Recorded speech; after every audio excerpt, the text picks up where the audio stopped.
As the community evolved, it turned out that there were a goodly number of people around here who had a background in or a potential interest for Zen meditation practice.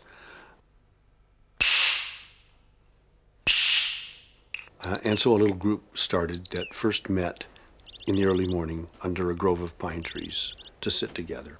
But then the weather turned bad when it got to be winter. And so for a long time we sat in the bad weather, in the winter weather, over in my barn. It reached a point where people said, let's have our own place to sit. And pooling all of the forestry and construction and carpentry skills that my neighbors have, in 3 weeks with 40 workers, all volunteers, we built a very sweet meditation hall.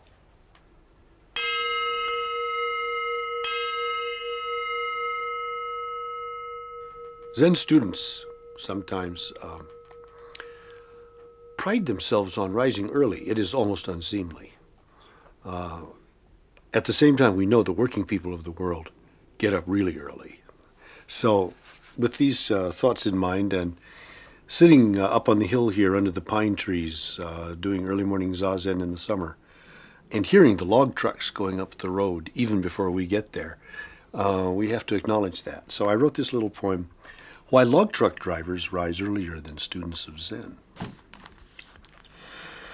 In the high seat, before dawn, dark, polished hubs gleam, and the shiny diesel stack warms and flutters up the Tyler Road grade to the logging on Poor Man Creek.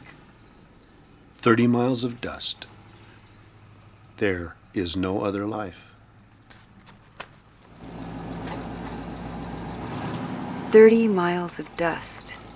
There is no other life.